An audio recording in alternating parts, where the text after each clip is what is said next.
ओम शांति। 21 अगस्त 2026 के ईश्वरीय महावाक्य।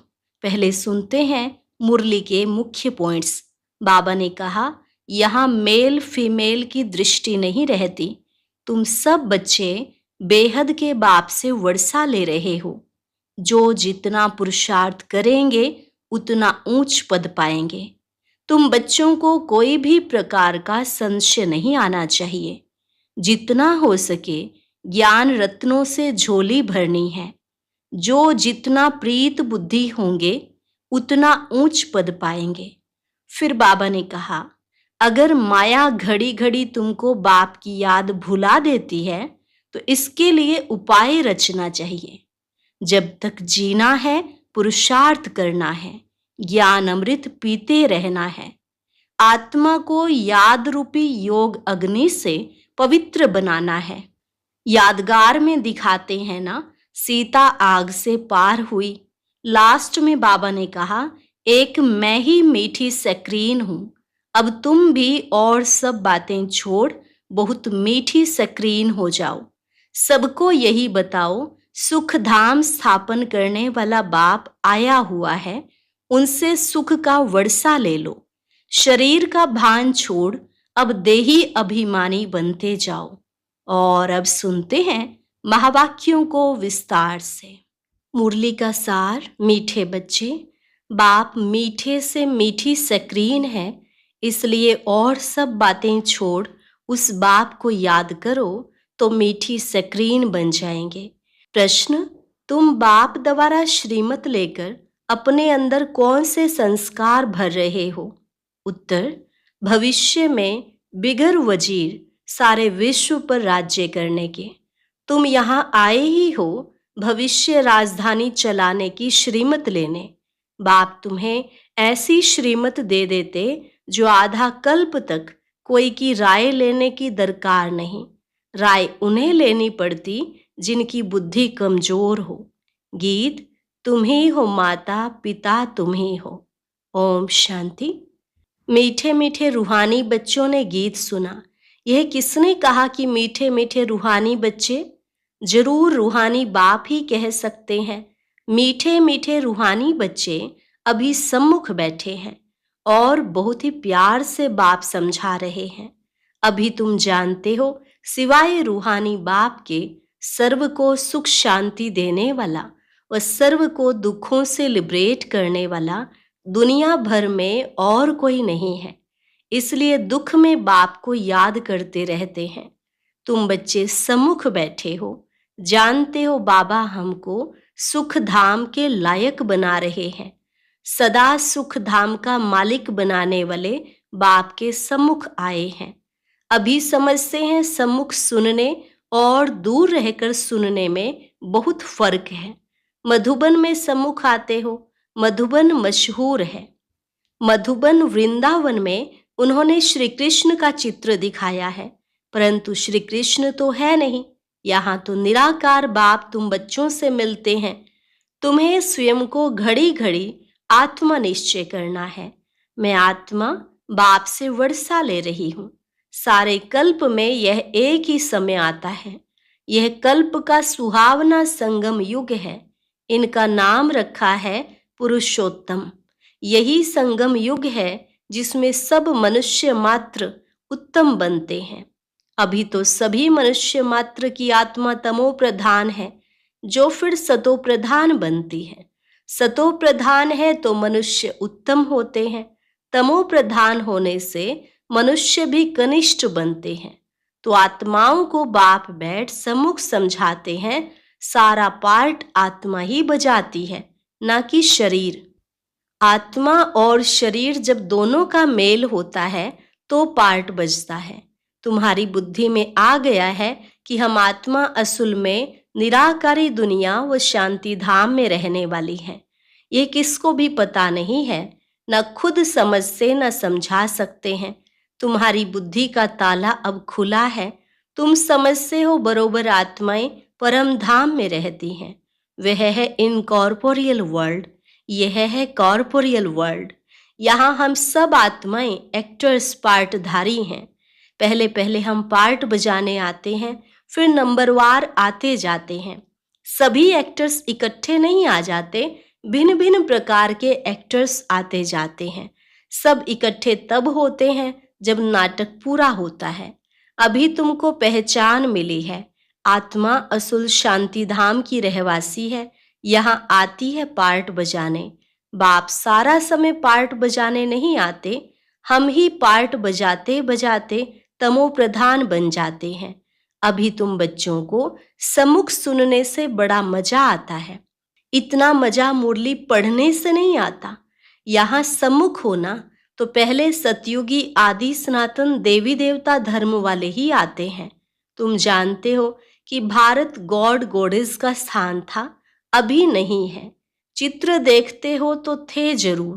पहले पहले हम देवी देवता थे। अपने पार्ट को तो याद करेंगे कि भूल जाएंगे। बाप कहते हैं तुमने यह पार्ट बजाया है, यह ड्रामा है। नई दुनिया सो फिर पुरानी होती है। पहले पहले ऊपर से जो आत्माएं आती हैं वह गोल्डन एज में आती हैं। यह सब बातें अभी तुम्हारी बुद्धि में है। सतयुग आदि में तुम ही आए थे पार्ट बजाने। तुम विश्व के मालिक महाराजा महारानी थे। तुम्हारी राजधानी थी। अभी तो राजधानी है नहीं। अब तुम सीख रहे हो हम राजाई कैसे चलाएंगे। वहां वजीर होते नहीं, राय देने वाले की दरकार नहीं। वह तो श्रीमत द्वारा श्रेष्ठ ते श्रेष्ठ बन जाते हैं। फिर उनको दूसरे कोई से राय लेने की दरकार नहीं रहती। अगर कोई से राय लें तो समझा जाएगा इनकी बुद्धि कमजोर है। अभी जो श्रीमत मिलती है वह सतयुग में भी कायम रहती है। अब तुम्हारी आत्मा फ्रेश हो रही है। अभी तुम बच्चों को देही अभिमानी बनना है। शांति धाम से आकर यहाँ तुम टोकी बने हो। टोकी होने बिगर कर्म हो न सके। यह बड़ी समझने की बातें हैं। जैसे बाप में सारा ज्ञान है, वैसे तुम्हारी आत्मा में भी अब ज्ञान है। आत्मा कहती है हम एक शरीर छोड़ संस्कार अनुसार फिर दूसरा लेता हूँ। पुनर्जन्म भी जरूर होता है। आत्मा को जो भी पार्ट मिला है वह बजाती रहती है और संस्कारों अनुसार दूसरा जन्म लेती रहती है। आत्मा की दिन प्रतिदिन प्योरिटी की डिग्री कम होती जाती है। पतित अक्षर द्वापर के बाद काम में लाते हैं, फिर भी थोड़ा सा फर्क जरूर पड़ जाता है। तुम नया मकान बनाओ, 1 मास के बाद कुछ फर्क जरूर पड़ेगा। अभी तुम समझते हो बाबा हमको वर्षा देते हैं। बाप कहते हैं हम आए हैं तुम बच्चों को वर्षा देने। जितना जो पुरुषार्थ करेंगे उतना पद पाएंगे। बाप के पास कोई फर्क नहीं है। बाप जानते हैं हम आत्माओं को पढ़ाते हैं। आत्मा हरेक अपने लिए पुरुषार्थ करती है। मेल फीमेल की दृष्टि यहाँ नहीं रहती। तुम सब बच्चे बेहद बाप से वर्षा ले रहे हो। सभी आत्माएं ब्रदर्स हैं जिनको बाप पढ़ाते हैं, वर्षा देते हैं। बाप ही रूहानी बच्चों से बात करते हैं कि हे लाडले मीठे सिकिलधे बच्चों, तुम बहुत समय पार्ट बजाते बजाते अब फिर आकर मिले हो अपना वर्षा लेने। यह भी ड्रामा में नोंद है। शुरू से लेकर पार्ट नोंधा हुआ है। तुम एक्टर्स पार्ट बजाते एक्ट करते रहते हो। आत्मा अविनाशी है, इसमें अविनाशी पार्ट भरा हुआ है। शरीर तो बदलता रहता है, बाकी आत्मा सिर्फ प्योर से इम्प्योर बनती है। सतयुग में है पावन, इसको कहा जाता है पतित दुनिया। अभी सुख धाम स्थापन होता है, बाकी सब आत्माएं मुक्ति धाम में रहेंगी। अभी यह बेहद का नाटक आकर पूरा हुआ है। सभी आत्माएं मच्छरों मिसल जाएंगी। इस समय कोई भी आत्मा आए तो पतित दुनिया में उनकी क्या वैल्यू होगी। वास्तव में वैल्यू उनकी है जो पहले पहले नई दुनिया में आते हैं। नई दुनिया थी, वह फिर पुरानी बनी है। नई दुनिया में देवताएं थे, वहां दुख का नाम नहीं था। यहाँ तो अथाह दुख है। बाप आकर दुख की पुरानी दुनिया से लिबरेट करते हैं। यह पुरानी दुनिया बदलनी जरूर है। जैसे दिन के बाद रात, रात के बाद दिन होता है, तुम समझते हो बरोबर हम सतयुग के मालिक बनेंगे, तो हम क्यों ना आत्मा निश्चय कर और बाप को याद करें। कुछ तो मेहनत करनी होगी। राजाई पाना कोई सहज थोड़े ही है। बाप को याद करना है। यह माया का वंडर है जो घड़ी घड़ी तुमको भुला देती है। इसके लिए उपाय रचना चाहिए।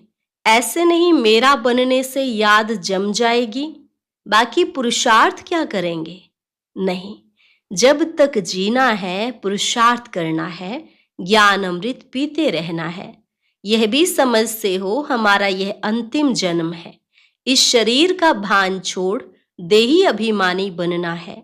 गृहस्थ व्यवहार में भी रहना है, पुरुषार्थ जरूर करना है। सिर्फ अपने को आत्मा निश्चय कर बाप को याद करो। त्वमेव माता च पिता त्वमेव। यह सब है भक्ति मार्ग की महिमा। तुमको सिर्फ एक अल्फ को याद करना है। एक ही मैं सक्रीन हूं। तुम भी और सब बातें छोड़ बहुत मीठी सक्रीन हो जाओ। अभी तुम्हारी आत्मा तमो प्रधान बनी है। उनको सतो प्रधान बनाने लिए याद की यात्रा में रहो। सबको यही बताओ बाप से सुख का वर्षा लो। सुख होता ही है सतयुग में। सुख धाम स्थापन करने वाला बाप है। बाप को याद करना बहुत सहज है, परंतु माया का अपोजिशन बहुत है। इसलिए कोशिश कर मुझे याद करो तो खाद निकल जाएगी। सेकंड में जीवन मुक्ति गाया जाता है। इस ड्रामा में हर एक को अपना पार्ट रिपीट करना है। इस ड्रामा के अंदर सबसे जास्ती हमारा पार्ट है। सुख भी सबसे जास्ती हमको मिलेगा। बाप कहते हैं तुम्हारा देवी देवता धर्म बहुत सुख देने वाला है और बाकी सब शांति धाम में चले जाएंगे। हिसाब किताब चुकतू कर जास्ती विस्तार में हम क्यों जाए। बाप आते ही हैं सबको वापस ले जाने।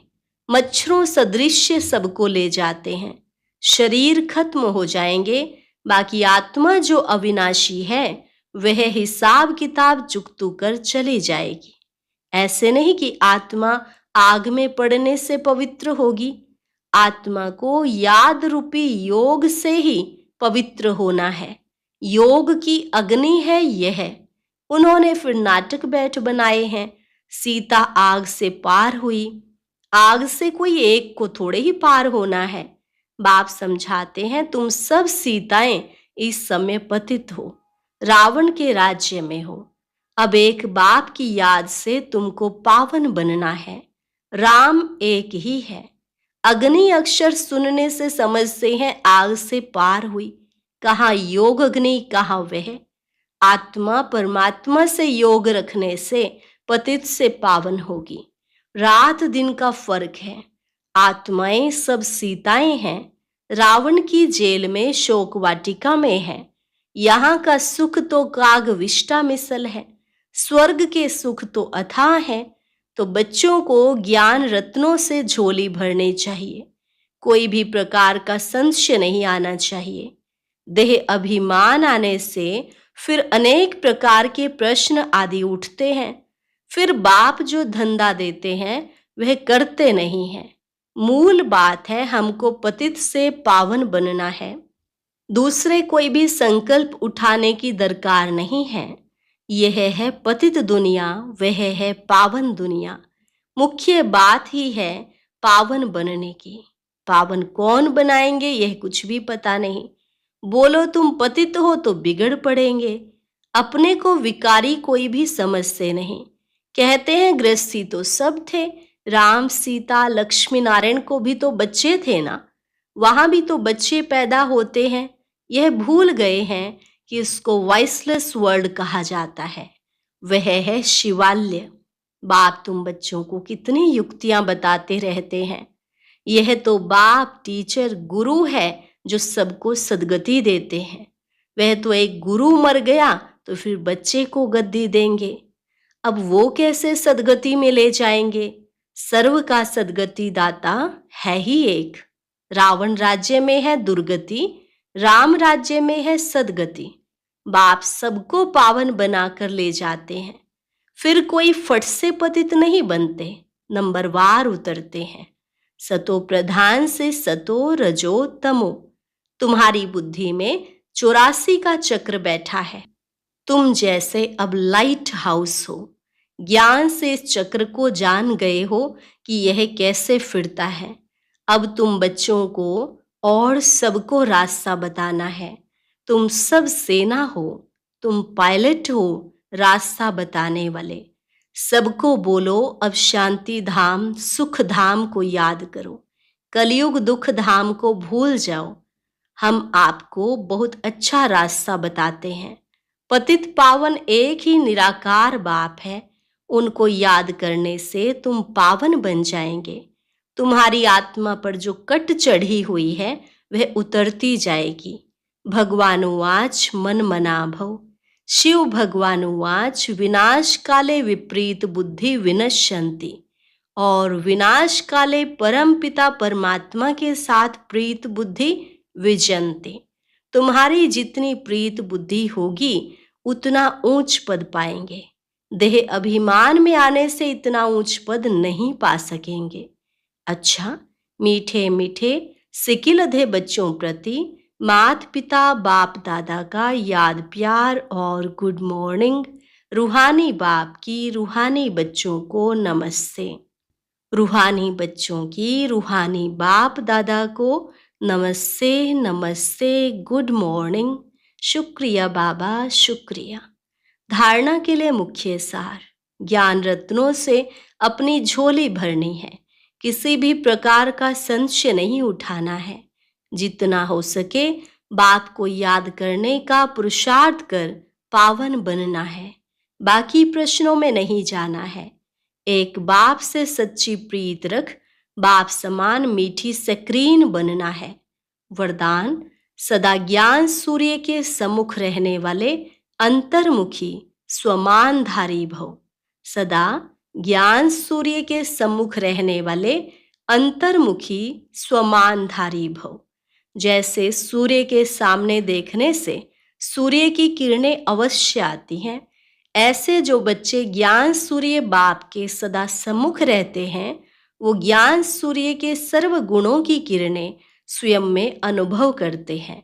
उनकी सूरत पर अंतर्मुखता की झलक और संगम युग के व भविष्य के सर्व स्वमान की फलक दिखाई देती है। इसके लिए सदा स्मृति में रहे कि यह अंतिम घड़ी है। किसी भी घड़ी इस तन का विनाश हो सकता है। इसलिए सदा प्रीत बुद्धि बन ज्ञान सूर्य के सम्मुख रहे अंतर्मुखता व स्वमान की अनुभूति में रहना है। स्लोगन, सदा उड़ती कला में उड़ना ही झमेलों के पहाड़ को क्रॉस करना है। सदा उड़ती कला में उड़ना ही झमेलों के पहाड़ को क्रॉस करना है। अव्यक्त इशारे, अपवित्रता के बीज को भी समाप्त कर संपूर्ण स्वच्छ पवित्र बनो। पवित्रता ही महानता है। यही योगी जीवन का आधार है। जरा भी अंश मात्र संकल्प में भी किसी प्रकार की अपवित्रता है तो जहां अपवित्रता का अंश है वहां पवित्र बाप की याद जो है जैसा है वैसे नहीं आ सकती। इसलिए मनसा में भी अपवित्रता के अंश को समाप्त कर संपूर्ण स्वच्छ बनो। सदा यही स्मृति रहे कि मैं पूज्य आत्मा इस शरीर रूपी मंदिर में विराजमान हूँ। अच्छा, आज का अव्यक्त ज्ञान मोती सुनने के लिए ऊपर दिए गए बॉक्स पर क्लिक करें। अगर बॉक्स दिखाई नहीं दे रहा है तो ऊपर जो कॉर्नर में शो लिखा हुआ है उस पर क्लिक करें।